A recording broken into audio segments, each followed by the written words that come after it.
Kembali lagi di Cerita Cinta Channel. Jangan lupa like, comment, and subscribe ya. Terima kasih.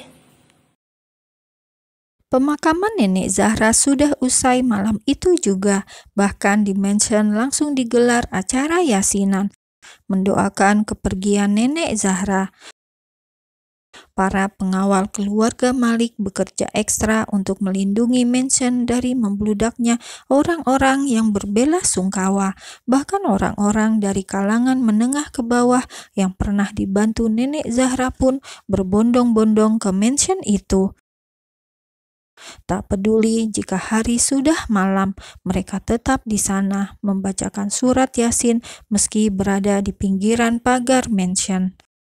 Media juga tak putus-putusnya selalu menyiarkan tentang meninggalnya Nenek Zahra, sosok yang dikenal mereka begitu dermawan. Adam dan semua keluarganya pun khusyuk mendoakan sang nenek. Hanya ada satu wanita yang diam-diam memikirkan anak laki-lakinya, Azam, dan wanita itu adalah Haura. Kesedihannya seolah berlipat-lipat meninggalnya Nenek Zahra dan kekecewaan kepada sang anak Azam. Astagfirullahalazim, batin Haura lalu kembali fokus pada buku Yasin kecil yang ada di tangannya. Adam dan Haura sudah tahu gelagat aneh anak dan menantunya itu tak lama setelah pernikahan keduanya. Lalu diam-diam Adam meminta Chris untuk menyelidiki, dan sebuah kenyataan yang membuat dada keduanya sesak pun akhirnya terkuak. Azam memiliki hubungan dengan salah satu pekerja di rumah mereka. Hati orang tua mana yang tidak hancur melihat kelakuan hina anaknya itu? Tapi kasih sayang orang tua tidak pernah putus. Mereka terus berdoa dan berharap agar Azam sadar, menyadari kesalahannya. Berbagai cara mereka lakukan di belakang anak-anak agar pernikahan itu tetap utuh. Tapi nyatanya usaha mereka tetap gagal. Kesalahan Azam sudah begitu fatal dan Adam ataupun Haura sudah tidak bisa memaafkan. Jam 9 malam tepat, acara yasinan selesai. Para kerabat dan kolega pamit untuk pulang. Di mansion besar ini hanya menyisakan keluarga dan orang-orang terdekat. Julian dan Arnold pun masih setia tinggal.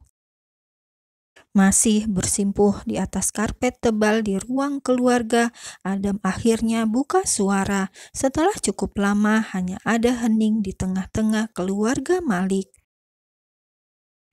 Maafkan aku karena Azam tidak datang dan melihat nenek untuk yang terakhir kali, ucap Adam pada semua keluarganya.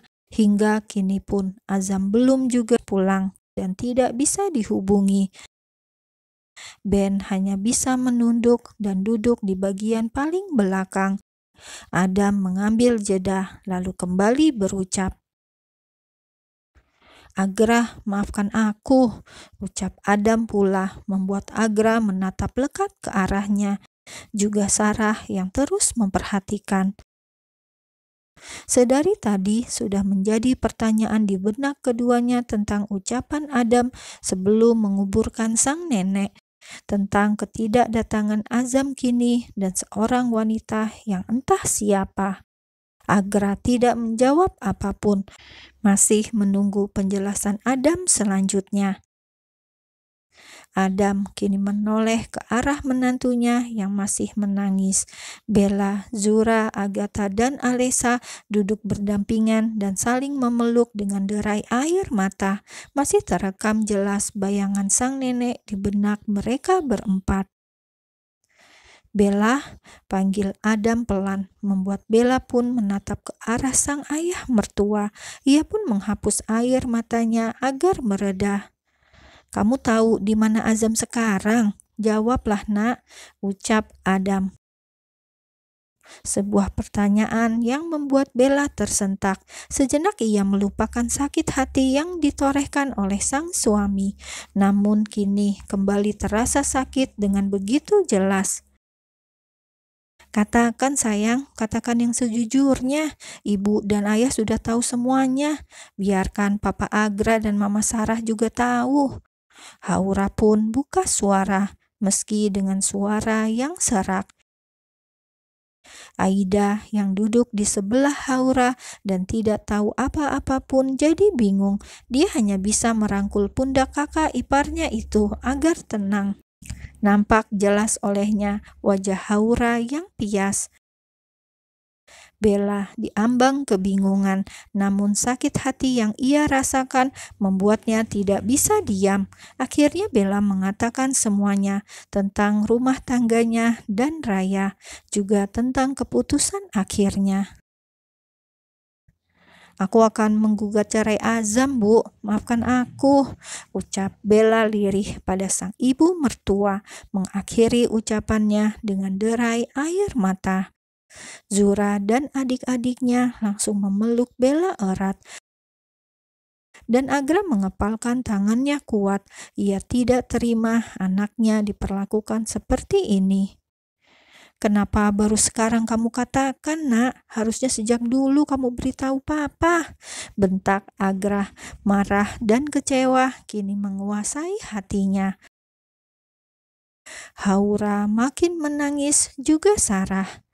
"Maafkan aku, Gra, aku yang salah," Adam berucap. Sungguh-sungguh meminta maaf. Adam bahkan mengatupkan kedua tangannya di depan dada menghadap kepada Agra, membuat kepalan tangan Agra perlahan melemah. Tidak seharusnya ia memarahi Bella ataupun Adam, karena di sini yang salah adalah Azam. Helikopter yang dinaiki Azam mendarat di gedung Malik Kingdom. Ia hendak segera kembali ke Jepang dan menemui sang istri. Dengan langkah tergesa, ia menuruni 69 lantai MK. Turun hingga akhirnya keluar dari gedung pencakar langit itu. Langkah Azam terhenti di beberapa anak tangga yang membawanya menjauh dari pintu utama MK. Matanya langsung membola saat melihat banyaknya papan bunga tepat di hadapan, berucapkan kata bela sungkawa atas meninggalnya Aisyah Az-Zahra, nama sang nenek. "Dek, tidak mungkin," gumam Azam pelan. Langkah kakinya yang tadi terhenti kini langsung berlari dengan begitu kencangnya, melewati puluhan papan bunga hingga sampai di jalan raya. "Taksi!" teriaknya dengan begitu keras dan tidak sabaran.